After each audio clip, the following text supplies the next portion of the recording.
Hello, good morning. Hope you're doing well. Good morning, Mick Timmy. Hope you're doing well. Hope you're doing well. Let's wait for a few of our friends to come in. Got a lot going on today. It's going to be a fun one, right? The steward of the gondola has asked us all to go lick the world, right? Comes on the heels of our friend the Dalai Lama sucking tongue. I wonder if you can lick the world while getting your tongue sucked. I don't know. These are important questions that we have to ask our current leaders. Can we lick the world while getting our tongue sucked? I don't know. A lot of old people don't really know how to speak anymore, but that's okay. That's okay. Guten Tag, Andy Benton. Guten Tag. Good morning, bud. Good morning. Good morning, P-Man Van. Hope you're doing well. It's DCA Friday, everyone. Indeed it is. I gotta go see what I got lying around to make a freedom purchase. I gotta make a purchase of freedom today. Bon matin à tous. Indeed, bon matin à tous. I still play this the PIQ, I think it is, puts out it's a Twitter handle. Good morning, Justin. I'll see you in Miami, May 18th to 20th. I programmed your session into the agenda just the other day. All right. So, guys, by the way, it's a little cloudy here today, I'll tell you. My last days in Barbados. We're down to the under the final week. I'll be gone next Thursday. I'll keep you all updated here as far as travel goes. There's a slight change in schedule as we go forward. Not as we go forward, for a few of those travel days. I think the Thursday that I leave here, next Thursday that I leave here, won't be that different. The Friday, the next day might be, because I've got to take a train in the morning, and then I got a train on the Monday as well in the morning. So we'll be okay. We'll be fine. We'll be able to do some stuff. It might be shorter. I might go at 7 a.m. Eastern time one of those days. So for the super wake up early crowd, or maybe like a 7:30 situation. But anyway, doesn't really matter.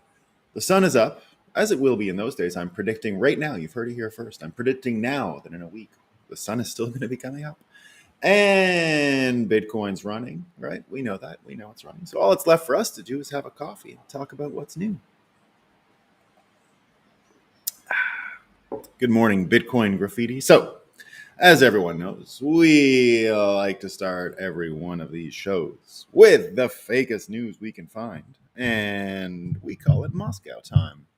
And we had some Moscow time this week. Indeed, we've been talking about how PBS and how PBS and NPR and BBC getting tagged with the government-funded media and then leaving Twitter and what's going on with that. So people are talking about it, and we get this from Joshua Benton. He published it in, I don't know what, but it looks like it was published in some kind of a newspaper. I forgot to take the title, the frame where you would know where it's published, but I got the headline. Do countries with better funded public media also have healthier democracies? Of course they do, is what he says. Of course they do. Of course they do. And someone who's, amplifying this message said Germany spends $142 per person on public media. Norway spends $110. The United States spends $3 per person per year on public broadcasting. So the point here is that Germany, of course, they have a better democracy.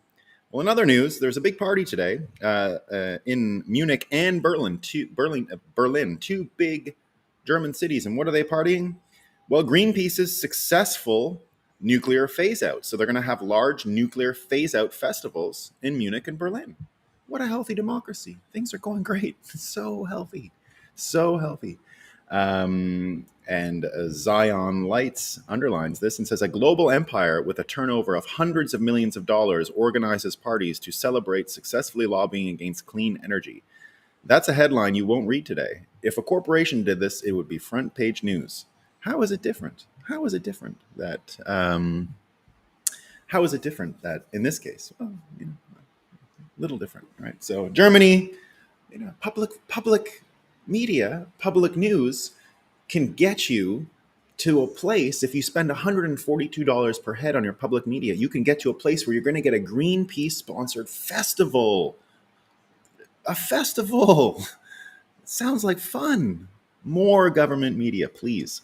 Now, one of the other interesting things about this, we've been talking about Trudeau for a while and what's going on with him, and government sponsored media still not talking about his foundation and what's going on with that and the Chinese influence, and it continues to be ignored. But here's what Justin Trudeau has to say when the government sponsored media came up to him, and he says, so what's going on is he's getting the Trudeau Foundation from his dad, so there's no connection. He says it's just his dad's foundation; it's nothing to do with him. He hired someone who is on the foundation to look into the Chinese donations. So the whole foundation ended up having to quit because they also got money. And here's what he says, right? Justin Trudeau says he's pleased with the nonpartisan expert process he's created in choosing a close family friend and former Trudeau Foundation member as a special rapporteur to investigate foreign interference in his government. So luckily, no one's asking too many questions, right? And everything seems to be going fine in Canada. Like no troubles there. Oh, we got to also mention, it is, as we are in fake news time here, we've always got to point this out, right? Jim Cramer on CNBC. We got to give thanks to the simulation. Thank you, simulation, for providing for us Bitcoiners. Thank you, Jim Cramer. Today, I would sell my Bitcoin right into this rally. Believe me, I had been a believer. Great, right? Great. Thank you. Thank you, Jim. Thank you, simulation, for Jim Cramer. Thank you for providing us pleb Bitcoiners with this heavily bullish signal. We appreciate it. It's great. I wish he would do it again before the show in Miami, May 18th to 20th. That would be great. So the big story today, the big story that everyone's talking about, is this leaker story, right? The leaker. They found the fella who leaked the battlefield details about what's going on in Russia and Ukraine. And it's a little different this time. It's not quite what happened last time. Remember when Vindeman, remember that guy? Vindeman was the one who got the impeachment going on Trump. What did he do again? Do we remember what Vindeman did? Do we remember what he did? He leaked documents about what the president was saying to Zelensky. And remember, Trump called it a perfect phone call, and it turned into an impeachment. So there's a few other leakers we haven't found in America. We haven't found the J6 pipe bomber yet, right? Everyone talks about the J6 pipe bomber. Well, where did that happen, right? What happened to him? What about the Supreme Court leak? Remember when the Supreme Court leaked the Roe v. Wade overturning, right? Where did that leaker go? Right, so they found this guy, but there's some bad news to it. It turns out that the Washington Post and New York Times aided, as well as NBC, helped the investigation into unmasking this leaker. And Cernovich writes here, real journalism is when you act as a deputized agent of intelligence agencies and help them track down a whistleblower who leaked truthful information. It's Pulitzer Prize time again for New York Times and WAPO, which won their last awards by leaning on dishonest information. Life is full circle, he says, right? So that's from Cernovich. So Cernovich goes further, right? He's not always acting facetious. Here he goes, because of a whistleblower, we know the truth finally about U.S. involvement in Ukraine, as well as the real death rates. WAPO and the New York Times hunted the whistleblower down in less than a week, undoubtedly by using information from the regime, which was laundered via these outlets. So you get all kinds of people. Here's the Washington Post. Leaker of U.S. secret documents worked on military bases, friend says. So this is part of their investigation, right? In a fury to find this guy. And then you get journalists like Max Burns writing, one thing is clear. From what we know of the leaker, he's no whistleblower. He's a frustrated young guy who decided to show his friends a bunch of classified documents as a way to get internet clout. It's for internet clout, right? Now, we're going to be talking about cognitive dissonance triggers today and what they look like and how they manifest themselves and how you can spot them in the wild. This one is a clear example of mind reading, right? We're gonna go into a few of them today because there's a lot of broken brains out there today. There's a lot of cognitive dissonance going on, so we're gonna try and give you some frames on how to spot it in the wild today. That's what we're doing. So here, here he is saying that we know why he's not a whistleblower. He's a frustrated guy. Right? They know they know his life now. They figured it out. They found him, so now they know that he's frustrated, and he wasn't motivated by telling the truth about what's going on in Ukraine. No, come on. How quaint and stupid. He's out for internet clout. Come on, guys. Internet clout, right? Evan Hill says the same. OG is not a whistleblower, the boy told the Post. In recent days, even as the FBI hunted for him, he started a new server to keep talking to a small group of online friends. Oh my God, he kept talking to them. He told them to delete any classified documents that he had. Okay, well. Glenn Greenwald went on Tucker last night and had an amazing, fiery monologue about this. And here's his breakdown that he mentioned. So first of all, he mentions about how how NBC was a part of this group that went to complain and basically criticized the U.S. government for not finding this guy yet. But here's his Twitter thread on it. He says, corporate journalists went to the Pentagon today to angrily demand they find ways to clamp down on secrets and ensure that no more leaks can happen. One specifically demanded they monitor Discord. Congrats to the journalists for getting less transparency and more monitoring. But here's where he really gets into it. It is indescribably shocking and sickening that the nation's two largest media outlets were the ones who did the FBI's work and hunted for the leaker and outed him.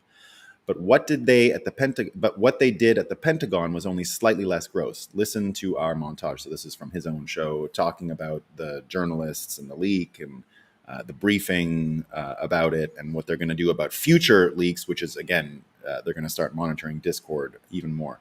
But this is the really important part. He says, I cannot think of an event that shines more compelling and vivid light on the real function of the largest media corporations than how they helped find the leaker and demand the FBI arrest him. So then he goes on to Tucker and talks about this. And indeed, that looks like what we have here, right? It looks like the main media companies in America, New York Times, Washington Post, NBC, mobilized to help find this guy, right? They never, what they did with Vindeman was they just decided he was a hero and he was standing up for America, which led us to a lot of the trouble that we're in today, right? Remember, COVID entered America while all they talked about was Vindeman and what's going on with the perfect phone call, and they called it a quid pro quo. Remember, it was a quid pro quo. That's why they impeached Donald Trump. And I remember saying at the time, well, isn't a president's business? Isn't that his job to negotiate, do things, get things done? Isn't that all of politics, right? Isn't that the president doing the normal job of president, right? Investigate, potentially. If you remember the context of the Vindeman thing, it was Trump asking Zelensky to look into biolabs and Hunter Biden and his involvement in Ukraine, and to find out whether or not they had blackmailable material on him. Now, if you remember, it was also Obama's job when he was president to look into potential influence and bribing and Russiagate and all that stuff. Right? We were told that a million times. We were told how amazing Obama was, amazing in the last days of administration when when the phone tapping and everything about looking into Trump was started, right? When he was candidate Trump, that's when they started spying on him. That's when they started putting together the Russiagate file, the Russiagate fake news steal dossier started then, right? So that's why they were tapping Trump Tower. That's why they knew about Trump's meetings in Trump Tower in the lead up to the 2016 election. And Obama was lauded. It was a great thing. He was helping fortify democracy in America, they said. He's making sure that there are no blackmailable candidates, which I actually think is true, right? I actually do think that not the tapping of Trump Tower, but it is Obama's job to make sure that candidates, as president, that candidates are not getting blackmailed by foreign entities. It really is his job. So I do laud Obama for what he did in those days, except for the phone tapping. Very bad, right? But it is his job, and it's a normal thing. Trump did the same thing. Even though he was one of the candidates, he did the same thing looking into Biden. Remember, that was the whole point of the Vindeman thing. The whole point of what Vindeman and what was going on with the impeachment was, Trump was looking to find out if the candidate he was against was getting influenced by and blackmailed by foreign entities through the sun. That's why the Hunter Biden thing was important anyway, right? And this was already a year before the laptop. We didn't even know about the laptop at this time. This is in 2019, this begins, right?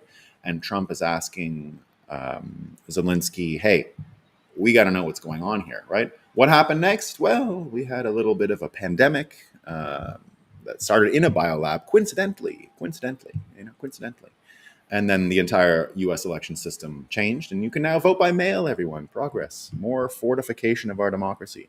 Now, let's also go back to just a few days ago. So now we know, right? Now we know how this works, right? This is clearly a choice, and Glenn Greenwald has it entirely right, that what happened here was a clear case of seeing in vivid detail how the U.S.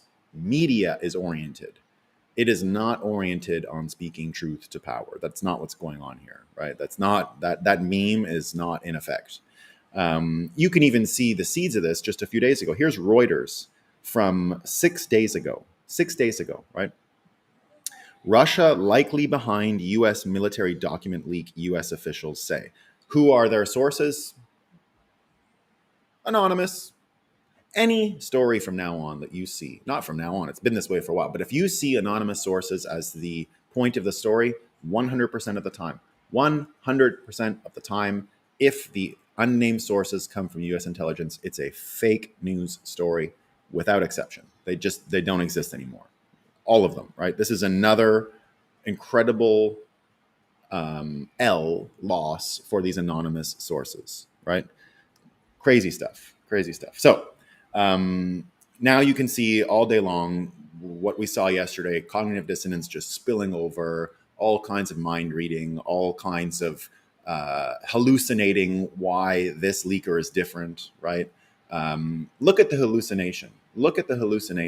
And inserting of facts into separating Vindeman from this new leaker, right? Vindeman, he's a hero. Does he look like a hero to you?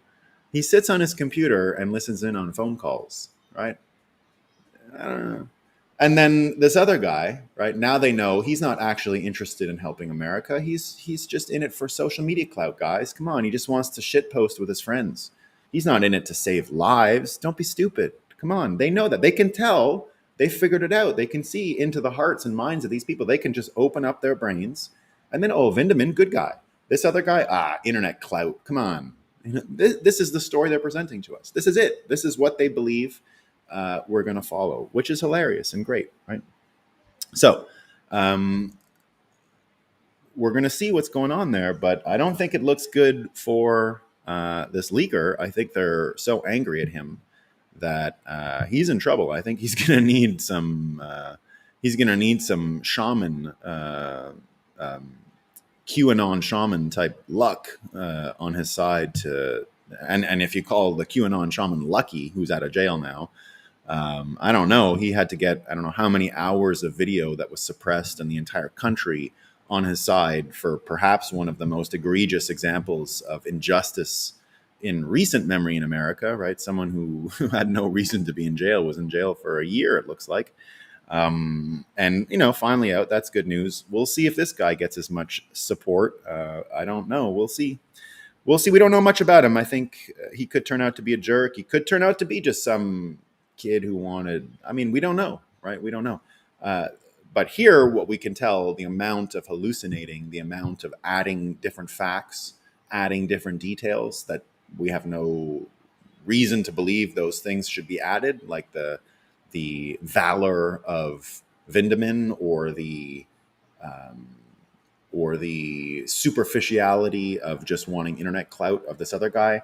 We don't know, right? We just don't know. So we'll see. We'll see as we go forward.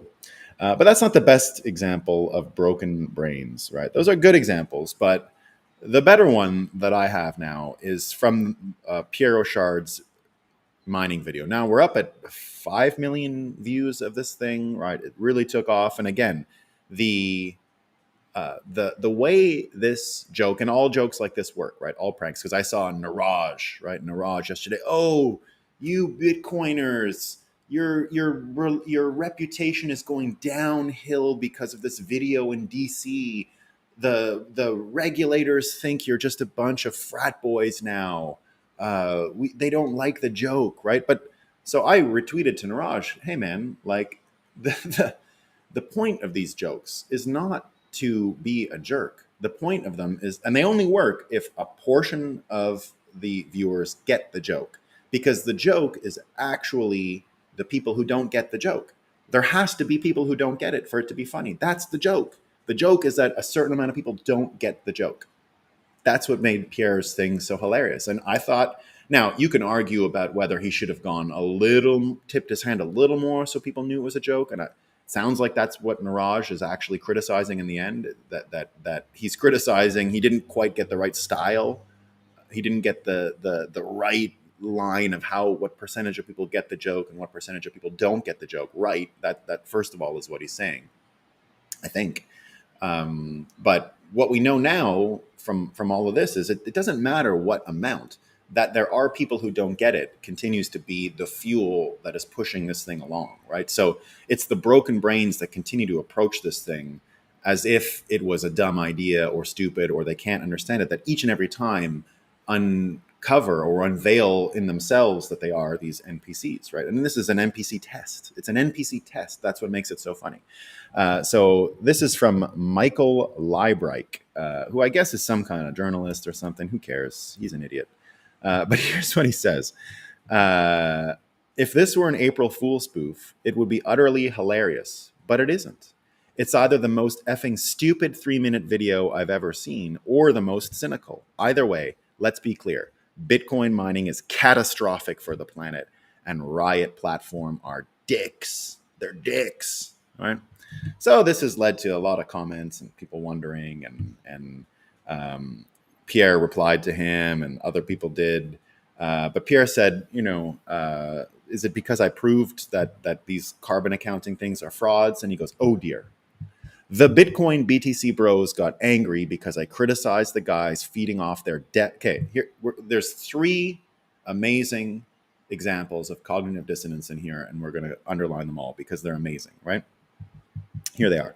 Oh dear. The Bitcoin BTC bros got angry because I criticized the guys feeding off their daft gambling habit.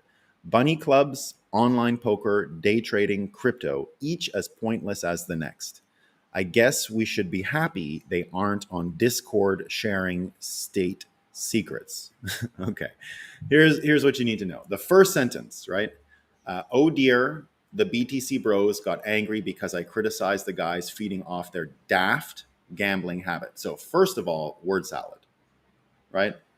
The guys feeding off their daft gambling habit. I mean, what are you talking about? Can you guys, what does he even mean? I don't know, right? And then there's mind reading in there too, right? Because even saying that we're angry about it, I think most people are laughing, right? We're kind of laughing. And here understanding that the Bitcoiners like Bitcoin because we feed off the daft gambling habit of somebody. I don't know. I can't even understand what he's talking about. Honestly, I can't, right? Which is right away a sign of cognitive dissonance. Here's another one. When you exaggerate to these absolutes, right? When you do these massive exaggerations and change the subject in the meantime, right? Your brain is broken. That's what's happened. You have a non-functional broken brain, and it's farting out, burping out, puking out words like an AI, right? Like an LLM.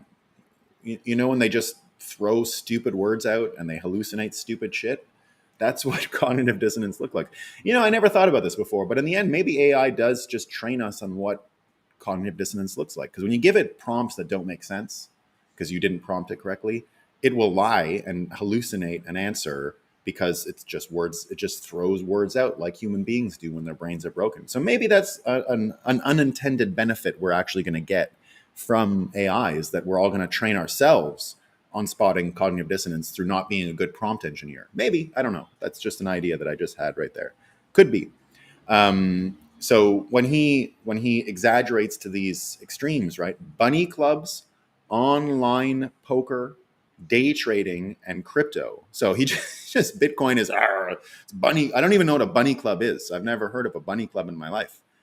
I don't know what that is, but it's they're the same as Bitcoin, I guess. Online poker, okay, that's like Bitcoin too, I guess. Day trading is Bitcoin. Crypto is Bitcoin. Each as pointless as the next. Well, and another one, when when you revert to lists like this, right? List persuasion, because you can't counter the point, so you throw a list of things that are sort of similar, right? This is part of the exaggerating to an extreme.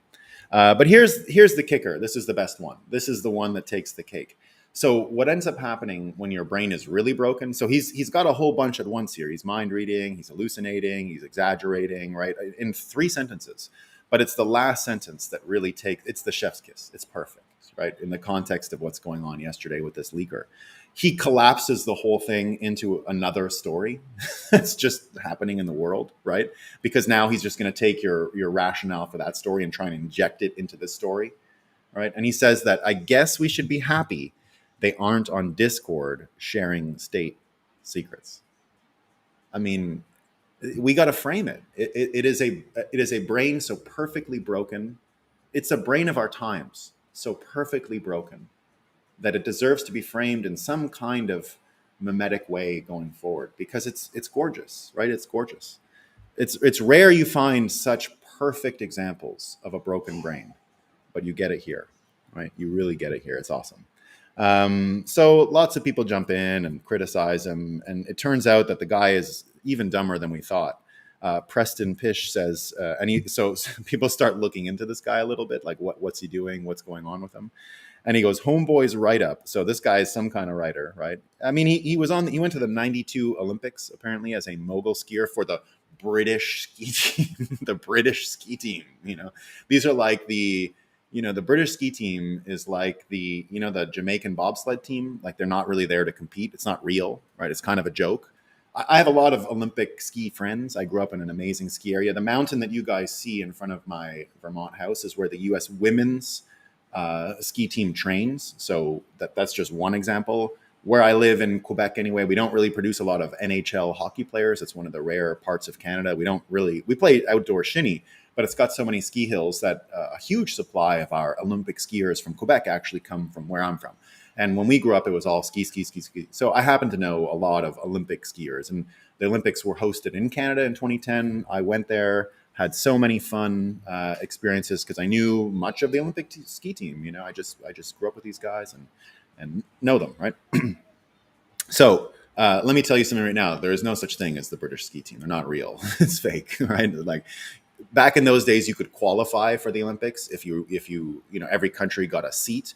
But because of, I don't know if you guys know this, it was because of the British ski team that the rules were changed, because there was a guy named Eddie the Eagle in the exact team he was on, in the exact team that Michael Liebreich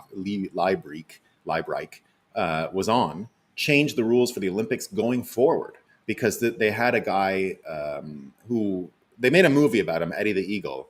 I don't know if he was all there. I don't really remember. He looked a little, let's say, low IQ, but I don't know. I don't know what his IQ is. And he was awful at ski jumping. I mean, the worst the world has ever seen. And it became a spectacle. And this was another Canadian Winter Olympics. It became a spectacle to watch him because he was so terrible, but you thought he would die. So people watched it, and he became like a folk hero. They made a movie about him, but he was so bad. And that team was such a joke, the British ski team, that they had to cancel the way you qualify for the Olympics, because it used to be national associations could just put you into the Olympic team if you qualified for the national association. From then on, there had to be a global standard. And if your national team wasn't good enough, you didn't get a spot. So Michael Liebreich wouldn't have been on a normal Olympic team. They changed the rules to keep idiots like him out. And he still brags about being on the team, right? So it's a little like the British American football team, right? Imagine they made a British American football team. It's not real, right? It's not real. It's not a thing. There's no British ski team. They don't have ski hills. They don't do that, right? They got a couple in Scotland, I'm told, but I've skied with these people and they don't know what they're doing, right? Anyway, we don't need to go further into stupid Olympic stuff. Just to let you know, this guy is still out there bragging about being on that team, right? Just to let you know, that's part of his identity on Twitter. It's even his Twitter bio. You know, I was a 1992, which was the last year you could qualify for these kinds of things. So he was a teammate of Eddie the Eagles. I mean, really, he was. So this is what Preston Pish says, though. This is what I'm trying to drive to, right?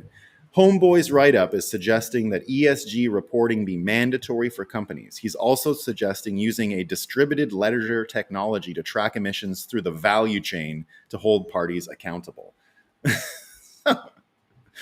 A value chain to hold parties accountable. Now, I had one more quote from it, which was amazing. And I forget who wrote it. Let me just find it because I don't think I put it in my notes. And it was too funny. It was a real punchline, so I want to make sure I got it. It was too funny.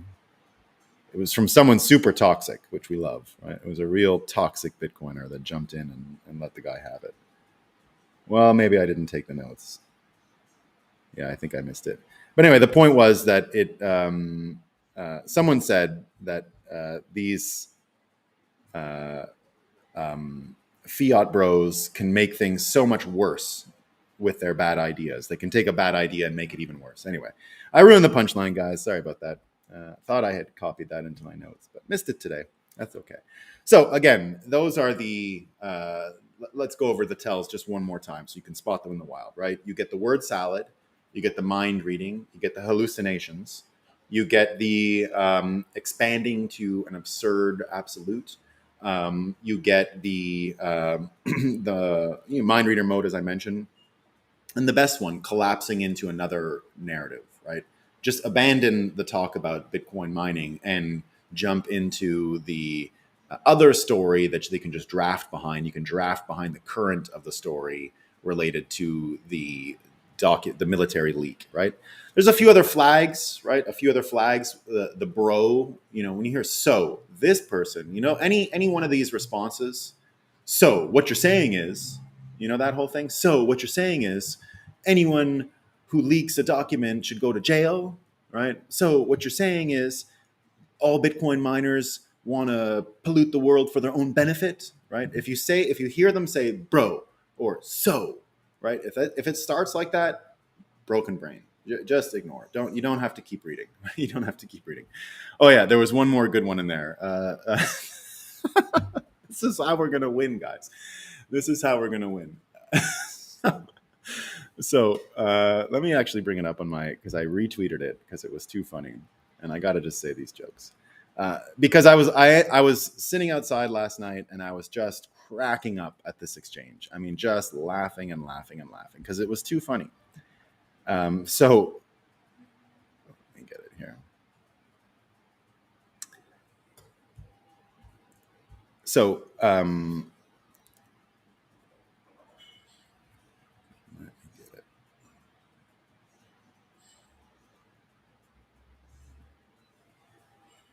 Yeah, there it is. Oh yeah, it was Pierre Rochard who said fiat bozos are proficient at identifying problems and making them 10x worse. Right, but here's the one that made me laugh. So this is Pierre Rochard being like beautifully toxic, right? So this Michael Leibright guy tries to get into an argument, and he says, "You're late to the party. I wrote a big thing on this." So he's got like one of these super long tweets, and then he puts in a picture of text about something he had written a little while ago, explaining all these reasons about why Pierre is wrong and he should do it. So Pierre gives him the screenshot of the meme that I love. "I ain't reading all that. I'm happy for you though," or sorry that happened. So I read that. When I read that last night, I was honestly falling over laughing. Like just the sheer toxicity of the maximalism, reading all of the quotes of people coming in and just smashing this guy in the face. And this is one of the most indignant, toxic responses you can find. So Pierre Rochard, he's on another level right now. Now, I worked with him at Kraken. We talked all the time. I've booked him for shows over the years. I've known him for years. I think he's a great guy. But this is just a real masterpiece. And I'm so glad that Pierre is the right toxic guy to be doing this. And real fun, so real fun. Let me get back to my notes here. Don't know why I didn't have that done, saved correctly. That's okay. So here's another one. This one I just want to take out of the wild to show you what's going on, right? So this has nothing to do with the stuff we're talking about. Oh, well, a little bit. It's someone who's now triggered with what Glenn Greenwald and Matt Taibbi did. This is a guy named Max Berger. So he's someone who worked for Elizabeth Warren, and he's been previously Justice Dems. And here's what he has to say. This is his worldview, right? This is his worldview, right? And you're going to see, now that we've just done this spot in the wild thing, you're going to be able to have a good laugh when I read this guy's Twitter feed about what's going on. This is his worldview of the last 10 years, right? So Max Berger. And I picked this one as an example so that we could go over it today. The one by, what's his name, that journalist Michael Liebreich, is one of the great examples. You can take that with you and use it as an example of a broken brain, right? You can, everything's in the one tweet. This guy is not as efficient. He spreads it out over a few tweets, but it's great, right? I'll read it to you.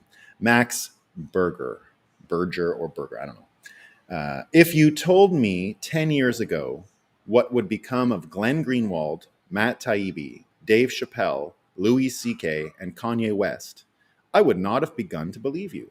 Anyone have a theory about what happened there? And here's the word salad and mind reading stuff, right? It seems like what happened here is the curse of the Gen X contrarian. The fetishization of being heterodox and contradictory, not selling out, can easily become reactionary when you have no ideology. So they have no ideology. Okay.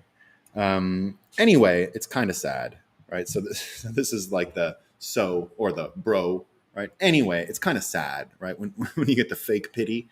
As an elder millennial, some of these dudes were shining lights in the dark days of peak neoliberalism. Kanye was anti-Bush when few celebs would go there. Chappelle was pushing forward the conversation on racism.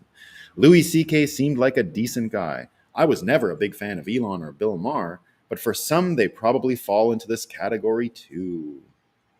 So just a perfect example of broken brains. And you can see in this case, again, mind reading, right?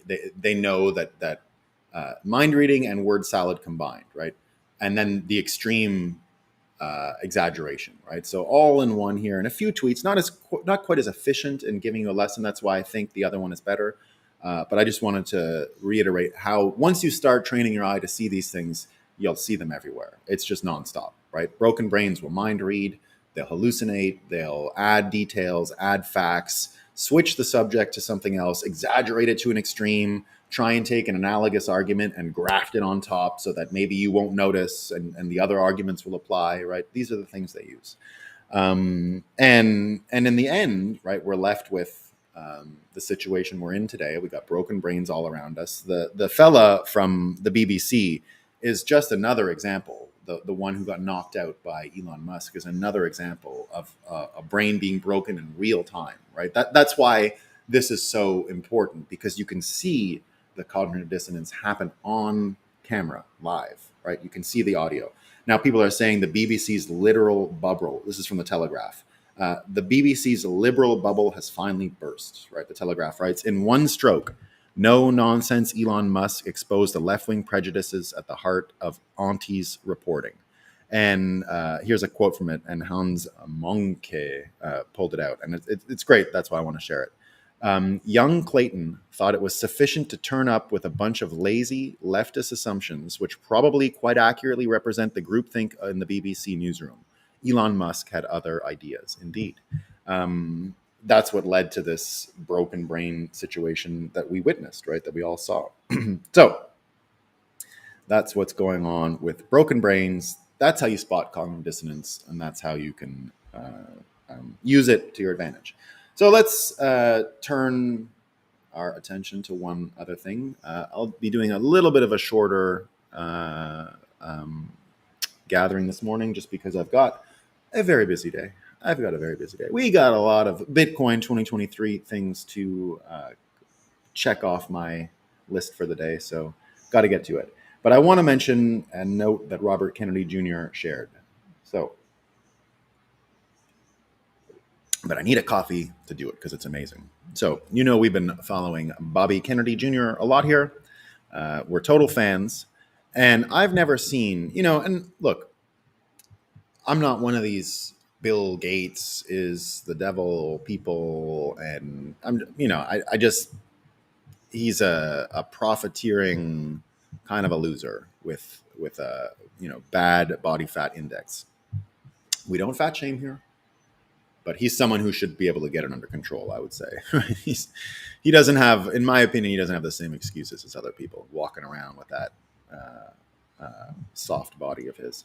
Anyway, Bobby Kennedy Jr., not a soft body, said the following. And I didn't know these details, but it's amazing. And this is all in the context of NPR and PBS and what's going on and Bill Gates' relationship. But I've never heard a criticism of Bill Gates this accurate and this penetrating. And that's why I want to share it, because it actually adds to my own way of framing him. And I want you guys to hear it and see it and know what it's all about. So Bobby Kennedy Jr. writes the following, and this is in Elon Musk Twitter thread about the publicly funded PBS and group, whatever. And remember, Bobby Kennedy's family had a lot to do with the early days of this stuff, right? It came in under the guy who killed his dad and uncle, or his dad, but or his uncle, pardon me, LBJ. But the seeds of it were from before. So here's what he says. Of the $319 million Bill Gates gave to media outlets by November 2021, NPR received $24 million, and PBS got at least $4 million. In return, those public interest broadcasters aired flattering reports on Gates' corrupt self-dealing and profiteering on his global vaccine projects and his hostile takeover of the WHO. Gates' climate strategy is top-down social control and geoengineering projects for which he owns the IP. While shorting Tesla, he was invested heavily in fossil fuels, rail, private jet companies, and chemical pesticides and petroleum-based AG. He accurately characterizes his approach as Philanthro-capitalism, a strategy of amplifying his billions by appearing to solve social problems with technologies that he controls and profits from. Again, the simulation wink that I always mention about Bill Gates is his name. Bill Gates. What's a bill at a gate? It's a toll booth, right? He's a toll booth. And what Bobby Kennedy has mentioned here is exactly what I've been talking about. This is all toll booth behavior, right? This is like putting literally an obstacle in front of commercial progress and saying, give me money in order for you guys to go ahead and do this. It's a toll booth, right? So thank you, simulation, for underlining the toll booth nature of Bill Gates' toll booth and helping us all navigate his bullshit, right? All right, let's get to some of these comments, and we'll have a good time. The fourth estate is wrecked. Yeah, as I said, guys. I mean, honestly, the BBC thing. Remember what we said here, that it will change media, change the news. It was so effective what Elon did to that guy that every day is different from then on, I think. Now, it's not. It doesn't turn the whole situation, but it was big. Apparently, he was spreading files for the last 4 years. I didn't know that, Bob. That's news to me. But it was for online clout. So he went 4 years with no online clout, but now it's online clout. I got it. That video was epic. It was, bud. It was amazing. Projection is a bitch. That person genuinely thinks that BTC is gambling. Yeah, he does. So I agree. He genuinely thinks that. But it's the so it's not just that it's gambling. Remember, he said that it was that the miners use the gamblers to make money, right? So it's not so much the gambling, and he believes it's gambling. He understood that miners are profiting off the gambling habit, like that's their motivation, right? Like the Riot guys are happy that people like Pierre. Like basically, what he's saying is Pierre Rochard, who works for a mining company, is happy that people are addicted to buying Bitcoin because they have a gambling addiction, and he wants to profit off of it. So, I mean, I think he believes the gambling part, but he went one step further and mind read Pierre. Pierre is interested in is a gambling casino owner, right? I'm certainly laughing. We should name these journalists toxic cognitive dissonance. Yeah. Yeah, but we don't want to get too complicated. We should just keep, I mean, there'll be great memes and jokes about these losers. It's a brain denying its fiatness. Yeah, it's a brain deny. It is that. Yeah, it is exactly that. It's unable to account for the changes and what's going on, and has to revert to um, these typical broken brain reflexes. Right. I bet he was wearing an N95 when he wrote it. Yeah. Yeah. The sun is up and the bunny club is running. The bunny club. I don't know what a bunny club is. I don't know. I don't know what a bunny club is. They trained on the Himalayas back in the day. Yeah, maybe. Clearly, you don't know basic biology. Ritualistic shame muzzles are the only path to perfect health. They aspire to the Jamaican bobsled team. They do. They're not. They can't. I don't. There's all these shit ski events now, like when you race each other and push each other over and all that. The British can do those, but they can't do like the downhill. Like the real ones, like the Super G and the downhill. They do like and the ski cross, pushing people over and anyone can win and it's chaos and it's entertaining. I guess they could play on those ones. I think they do actually. I think they could do. And moguls, yeah, they could do moguls. Moguls are a thing for. You don't need a big mountain to learn moguls. Eddie the Eagle got caught in an avalanche and had some brain injury downhilling the Everest. Did he really? Is that what happened to him? I didn't know that. That's sad. I thought he was just kind of a smooth brain from when he was like, I'm a fan of his. I watched the movie. It came out, I don't know, 15 years ago or whatever. I thought it was a great movie. I remember him. I was a little kid, but I remember him. I remember my parents watching him and liking him. I mean, the Olympics were in Canada that year, so that's why. Moscow time. Good morning, sir. I caught the Aubrey Marcus RFK. Is he saying all the? I didn't see that one, Aubrey Marcus RFK Jr. interview. I didn't see it flash. I didn't see that. I've seen pieces of interviews, but I didn't watch that whole one. So I'll keep looking. It's an identity war, people entrenching with the state narrative because their fiat model is producing anomalies. Bitcoin graffiti, man, you got it right. Again, it is exactly that. It is. It's more or less, that the way the fella with the Riot blockchain video reverted to using drafting behind the unrelated story of the Discord server and the leak. That is what's happening at scale right now. That's what's happening at scale. You just graft on another argument and you get cognitive closure by just slapping that on top, right? Just slap a ticket on it and send it out because it's got to go. So, but that's exactly it. That's why that example is so good. I had a few so low IQ replies on Twitter yesterday, and you're right about not replying. Yeah. It is incredible that after all these years, Pierre and Bitstein are still some of the best members in the Bits. I never really a Bitstein story. I sat with Bitstein last year at Saifedean's carnivore dinner, which happens at Bitcoin he always programs it during the Bitcoin show in Miami, and and it'll be this year. I'm not sure which day. Usually it's the second day, so May 19th. I'm going to bet this year. So that's probably where I'll be for dinner on May 19th. And so last year I sat with Bitstein, and he's one of the only. So Pierre and Bitstein, by the way, if you guys don't know the history here, and this is my own like humility that came out from them when I was still shedding my fiat identity. So here's a little anecdote.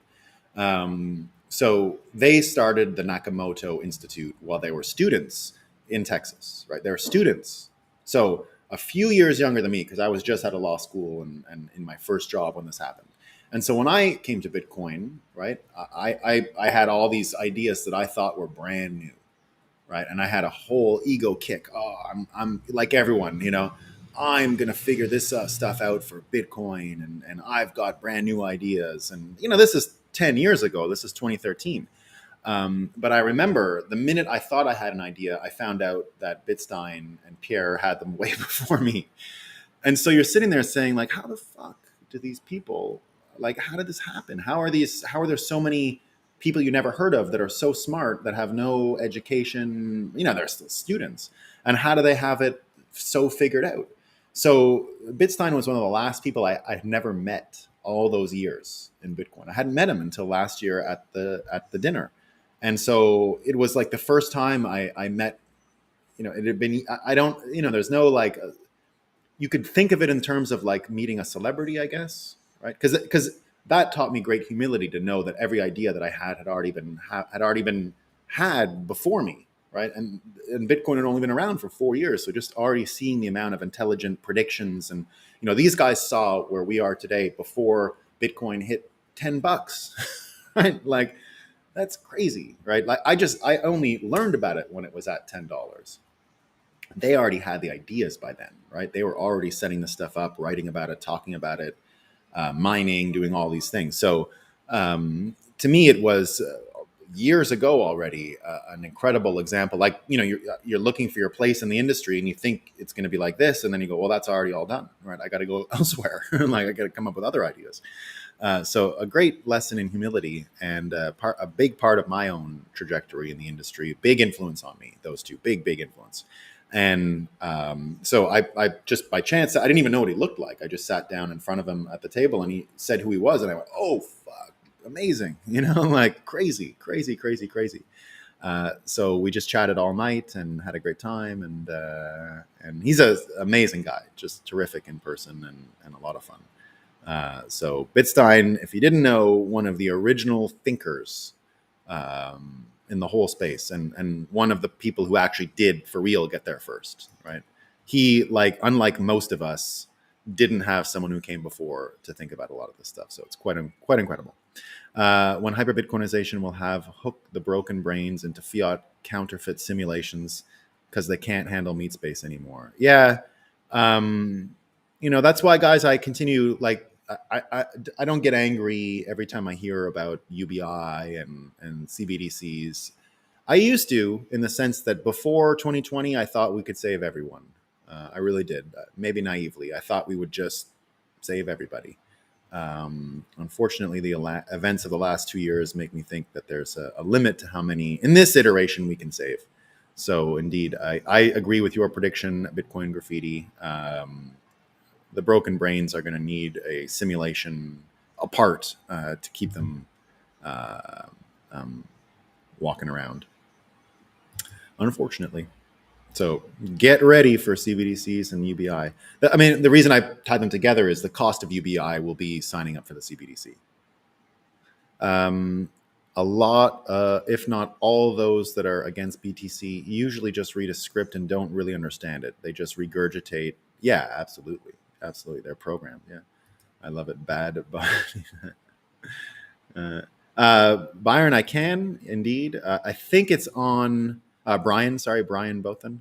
I believe it is on my Twitter feed, but I will retweet it and you'll find it on my Twitter feed today.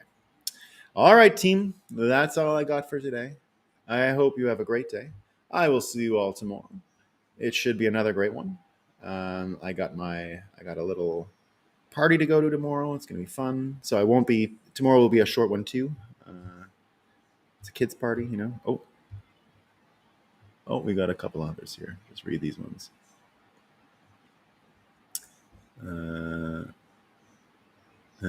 Bad body index toll booth. Yeah. Bad body index. Oh, I think he was calling mining gambling. No, I think he was no. I've seen this cognitive dissonance before. The mining isn't gambling, as far as I understand. It's the gambling habit of traders, and the mining is like the casino for them. But I could be wrong, Eric. I mean, I don't really. The gambling part is how they explain the cognitive. They need to increase adopting weirder theories to make sense of reality. Yeah. Casinos. So again, I think it's the habits of people buying and selling and trading Bitcoin they think is the gambling. But again, you untangle this spaghetti mess for me. I don't know. I don't really care. There's some amount of mind reading going on and hallucinating the gambling into it. So there you go. Bitstein flew in just for that dinner. Oh, I didn't know that. I didn't know that. Yeah, yeah, yeah. Yeah, I mean, like I said, I worked with Pierre at Kraken. We had a similar mind about the bailment accounts, Bitcoin banking. He and I were big proponents of the proof of reserves. Now, proof of reserves combined with the type of account we had at Kraken is useful, right? So don't listen to people who say it's not. Um, in the fiat system, that's how they conceptualize the entire. You're either a gambler getting taken advantage or the casino taking advantage. Yeah, yeah, that's it. You're one of the small cadre who have ever correctly pronounced my name. Thank you, good sir. Yeah. Thanks, man. Thanks, Brian. All right. Peace, everyone. See you tomorrow. All right. I'll put that one. There should be more today. By the way, my interview with Breedlove should come out today. So that should add. Peace.